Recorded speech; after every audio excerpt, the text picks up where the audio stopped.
the whole week was pretty standard practice, to be honest with you. Kind of riding momentum from Vegas and Homestead, and knowing we run pretty decent here. So just hoping to build off things we know and things we've learned throughout the year. So just proud of the effort.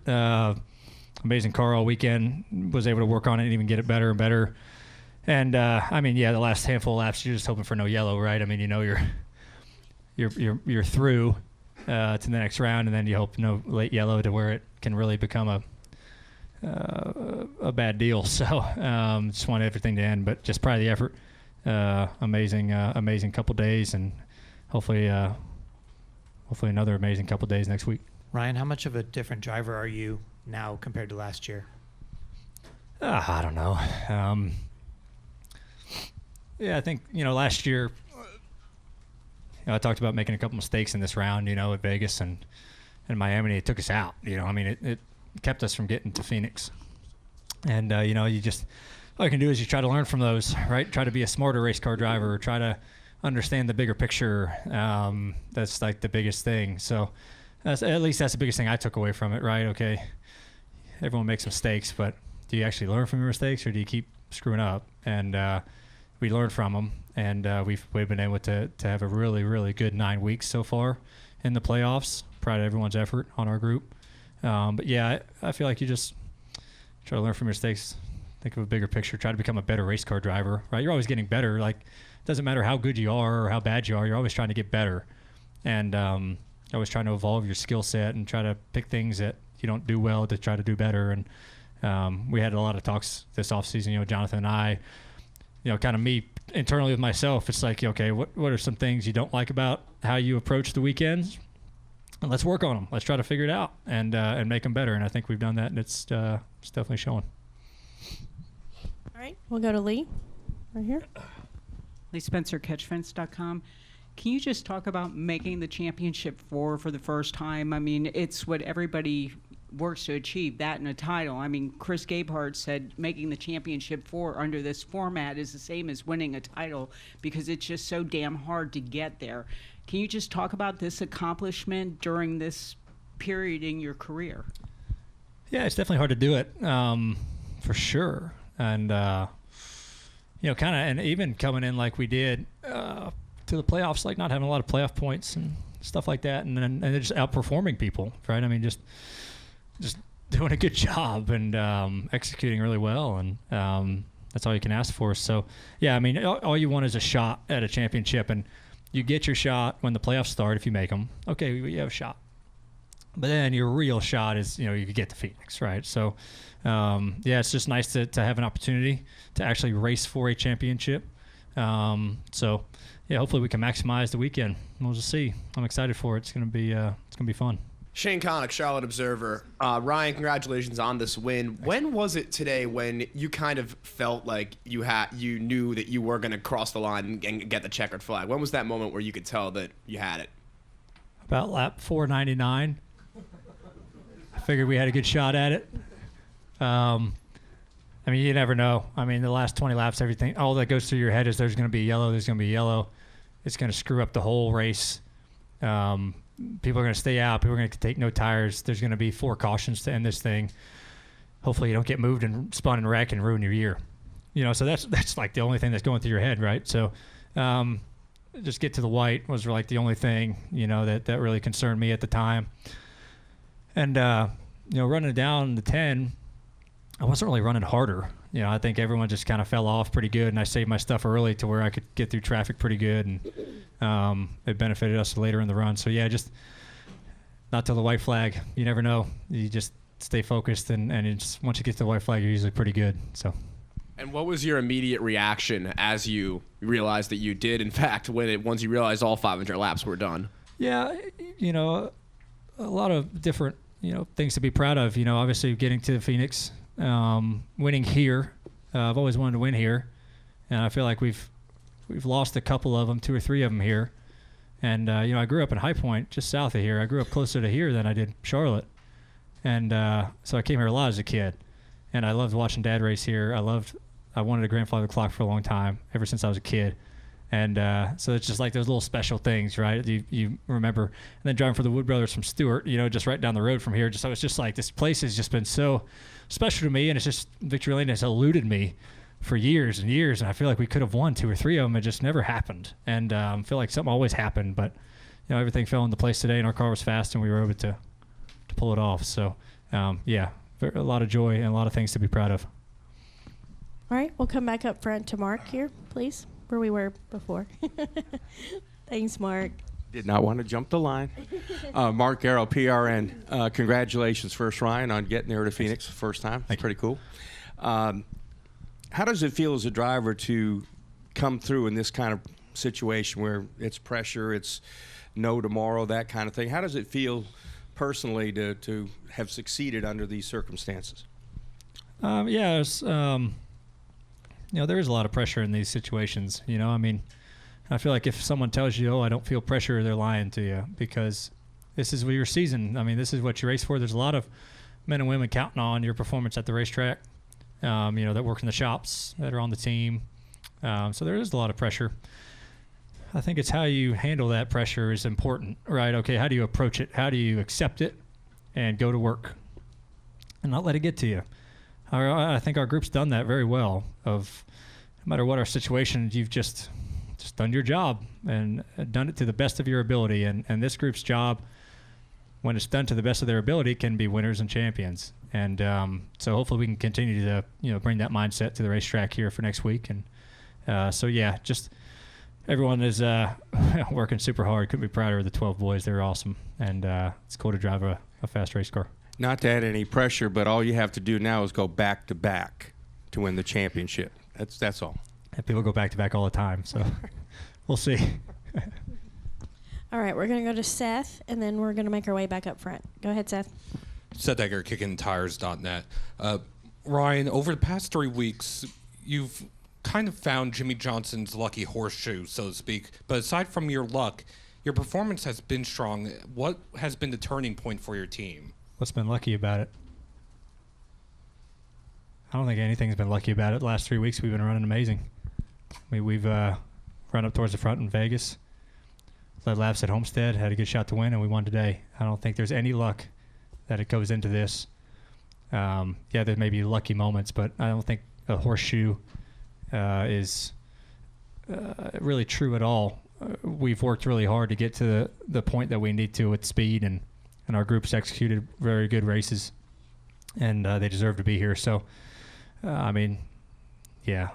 luck, you can interpret luck how you want, but the performance side, you still have to bring fast race cars capable enough to win, and we've done that. So I think that is the biggest thing about our success is everyone's done a good job of figuring out how to get better and where to be better, and then applying it and having fast cars. So,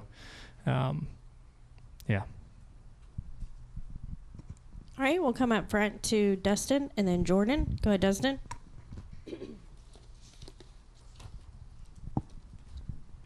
Dustin Long, NBC Sports. Ryan, you've accomplished a lot of great things in your career. I'm curious in the sense of the time it took to get to this point, and I just wonder, how does an athlete not, I don't want to say failure, because like I said, you've done a lot of things, but not to reach the mountain, or it's taken this amount of time when maybe you've seen others go at a different rate. How do you not let that happen? How does that push you, or how do you handle that? Because obviously, look, you still got a lot of great years, and you've done a lot of great things, and maybe this is the start of 7 in a row, but the path to get here and how you didn't let it defeat you, I guess. Yeah, there's been some bumps in the road for sure. Maybe not being as dominant as you want to be, right? Or as some of the other guys that around your age kind of came in at the same time, right? You want to be the best of that crop, right? We haven't, right? We haven't had the successes, as like a Larson, a Chase, those people. But I try not to let that get to me, right? I kind of try to let it. Chase and I are great friends, and it kind of motivates me. Like, man, I want to be that guy. I want to be that guy winning a championship. All these races. I want to be that guy, right? So I think it motivates me more than anything. And you're happy for your buddy, right? But it does motivate you to try to be a better driver, to try to be a better driver on and off the racetrack and be better at what you do. So I don't really let it get to me. I think it motivates me more than anything, just to try to work on the things that you think you can do better. And I think that's the biggest thing that's helped me out this year is like it's hard to do. You're picking out your flaws. Like you suck at this and this and this, and let's change things up to make it better. Sometimes that's hard to kind of admit, if like you don't want to ever admit your flaws, but I think it's helpful for growth. So I think that's been something good that's kind of helped me out for this year. Hopefully that answers your question. I'm curious, is there a way to describe what it has been like? I know there's still another step to take in this mountain, but to climb this mountain, do you feel like it's like breaking the glass ceiling in a sense of getting over doing this and what this journey has been like to get to this point? Well, it's definitely nice to get to Phoenix, right? I mean, that's something I think this is my 5th round of 8, and we haven't been there yet. I had 4 before this. I didn't get to Final 4. So it's nice to, like, accomplish that, okay? And now you have a chance to race for a championship. So, hopefully you just do your best next week. So, yeah, it's always nice to kind of take the next step in your career, and I think this is a good next step for our group and me personally. So hopefully we can make the most of it. All right, Jordan.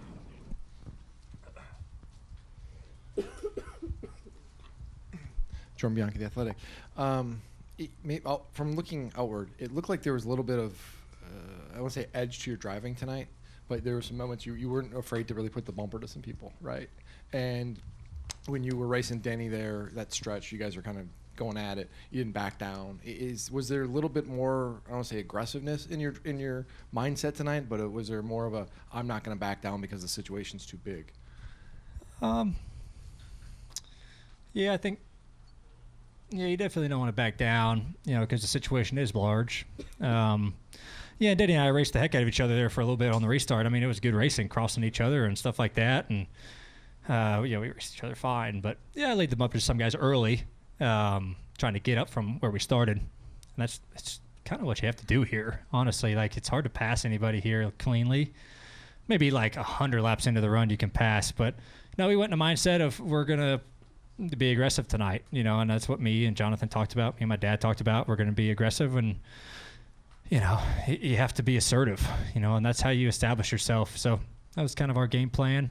And I put the bumper to a few guys there in the first stage. I laid off of it later in the race when you finally got your track position. But yeah, you have to do it because they would do it to you. So. And you mentioned no caution. Were you just thinking, how these races go here, this race? Were you thinking that there's going to be a caution and then there's going to be another caution and then another caution? Were you just kind of waiting for that the other shoe to drop, so to speak? Yes. The last 40 laps, I'm like, all right, when's there going to be another caution? There's no way this thing's going to run 130 whatever laps green. It's going to be a caution. It's going to be a split bag on pitting. And then if we have a caution with 30 to go, there's going to be 5 more cautions like the end of the Xfinity race last night. And you never know what's going to happen, right? You can get dumped and spun. We've done all the right things tonight, and one caution could ruin it because you get jumbled and you can get punted and spun. And so that's the only thing going through my head. Kind of once we got the lead, I was like, all right, we probably have a decent shot here, but that caution's really going to screw everything up. So just hoping for no yellow, but that's... You never know what's going to happen, but you have to be ready for it. And don't know how it would have played out if we did get a yellow, but fortunately for us, there wasn't one. All right, we're going to go upstairs to the press box. Go ahead, press box, with your questions. Motorsport.com. Congrats, Ryan. I'm just curious, on paper at least, or from the outside, you seem to have a very similar season as last year's champion and your teammate Joey Logano, where you guys won earlier in the season, seemed to have some struggle finding speed, and then had some very timely wins in the playoffs before coming away with the championship at Phoenix. I was just wondering, do you see similarities in that this season for you guys, or do you think your path with your team has been sort of more unique? No, that's nice you pointed out to me. Yeah, I think there are some similarities. I think the playoffs for us, for Joey last year and me this year, have been fairly similar. just peaking at a really good time. And that's kind of what that group did last year, and we're definitely doing that this year. So yeah, it's good to have the support from everybody. Our groups work really closely together. Me and the 22 and the 21 as well. We all work really close together, and I think that's been good to kind of get information from everybody. So it's been fun to work with Joey on that, since he was out of the playoffs early, kind of working with Joey through that stuff and picking his brain on a few things. So yeah, it could be. Hopefully it's identical next week of what Joey's end of the season was last year. And just a quick follow-up. I was just wondering, with what Joey did last year and what you have done so far in the playoffs this year, I don't know if it's the car or just the state of the series right now, but do you feel like it's too early or to ever count any driver or organization out when it comes down to the playoffs? Yeah, I think you make a good point. I don't think you can ever count anybody else out, any team out, especially with this car now. I've always related this sport to a big circle of performance, right? You have teams on top of the circle for a long time, doing well, and then they'll dip down. Other teams will find something, or what they're doing is not working, and and that's how you react to it and how you get back on top of it. And it's just a big circle, and you see that all the time. And it's about peaking at the right time, and our group is doing that. There's no secret this summer. We struggled. Our group struggled, and we just went to work. They didn't get down. Our group didn't pout around. They just understood where we needed to get better, and they got better. And that's the group you want to drive for, and that's why I'm excited to be at Team Penske and excited to be around those folks. So, yeah, just a lot of hard work by a lot of great men and women, and big testament. That's a team you want to be a part of. So lucky to be a part of it.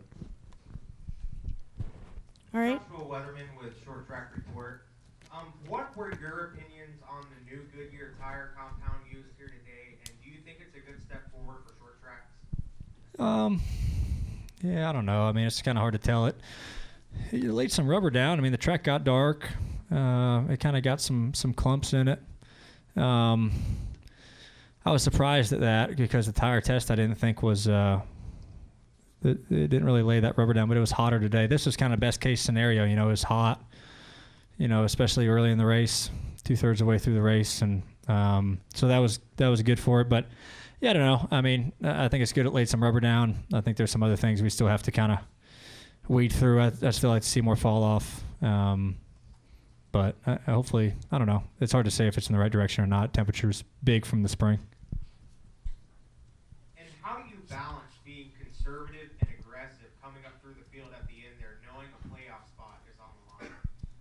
Yeah, it's just how every driver kind of approaches it a little bit differently. Of when you go, when you save, how much you save, tire-wise. I kind of started doing that in stage 2 when I was behind the 11. I saved a good amount of tire behind him while able to keep pace with him, because I know, it's hard to kind of see the leaders get the lap traffic and kind of get stuck, and you need some tire to kind of be aggressive through them. So I just was like, all right, well, I'm just going to save tire, and if he pulls away from me a second, it's going to come back whenever he catches the tail end of the field. So I'm just going to save it, and it benefited for us there. So I kind of had the same game plan, and then started stage 3 there when we made our last pit stop, just save tire and see how long it goes. And I think it's going to pay dividends on the back end if it did go green.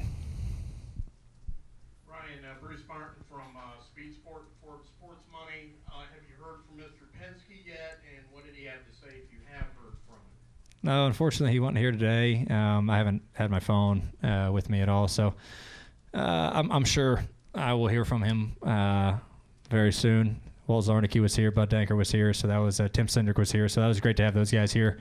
Even if RP couldn't come, so yeah, I'm excited to call RP on my drive home. That's going to be fun. And about 45 miles to the west of here is Stewart, Virginia, home of the Wood Brothers. And they're the ones that gave you your first ride here in NASCAR Cup Series racing. And in a moment like this, do you think of Leonard? Do you think of Eddie? Do you think of Lenny? And the fact that they really helped give you your start and helped get you to the point where you're at today. Oh, for sure. I think that makes this place even more special to me, getting to drive for those guys for a couple years.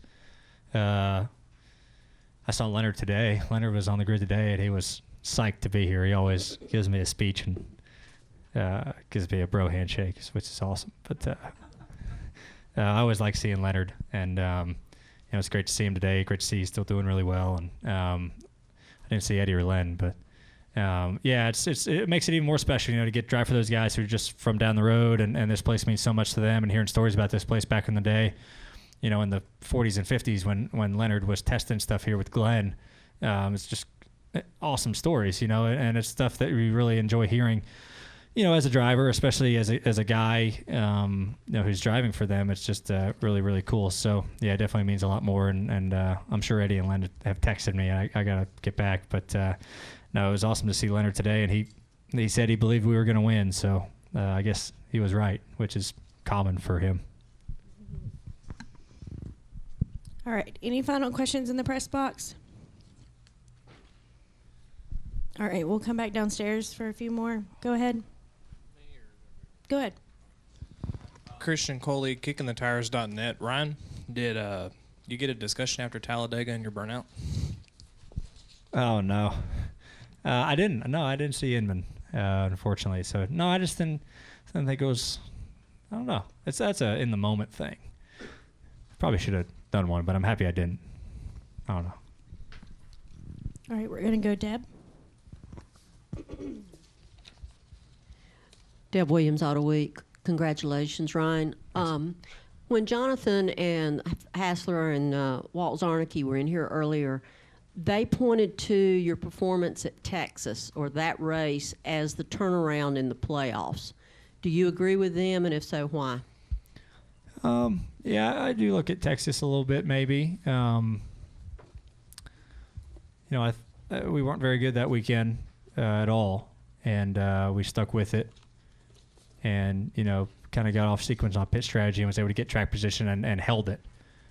And I think the fight that we had of holding our track position was good. It was a big turning point. It was a big confidence boost for everybody. And I sped at the end of the race and ruined it for us. But I thought, it was good. It was good for confidence for everybody and kind of set us on the right track of like, hey, we're getting a little better, but we got to keep working. But, I agree with them.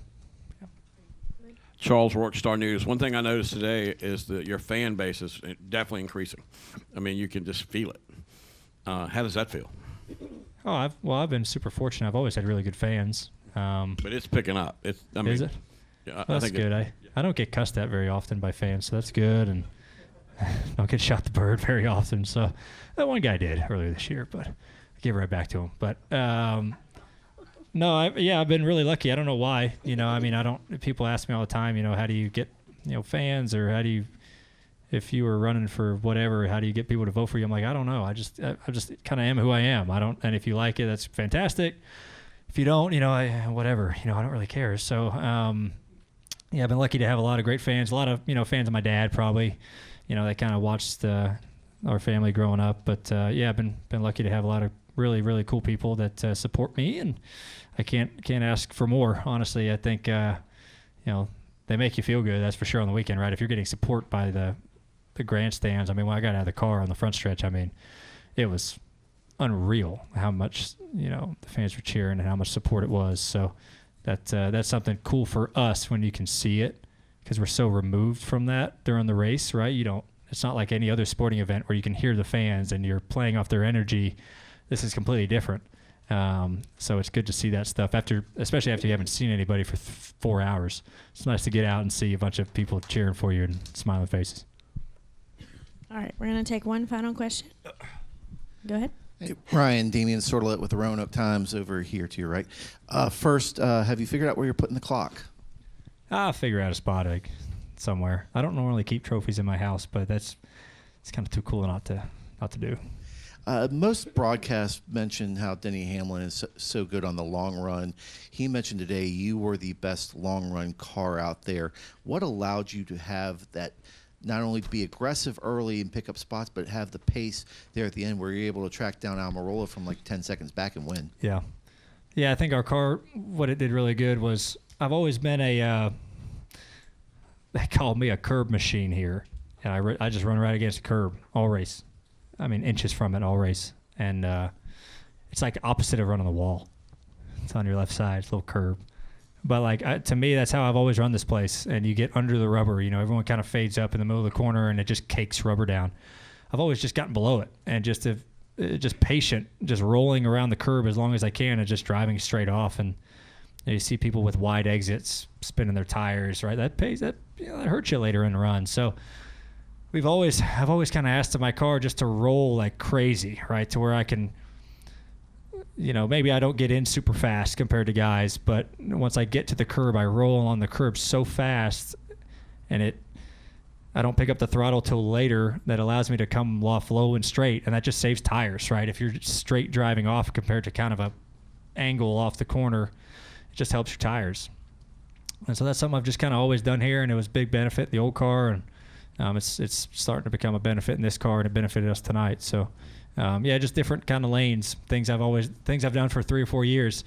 Just it's good, and we were versatile. I mean, heck, I passed a couple guys on the outside, getting above the rubber. So, but I've always preferred to run right against the curb, and our car was really good at doing that tonight.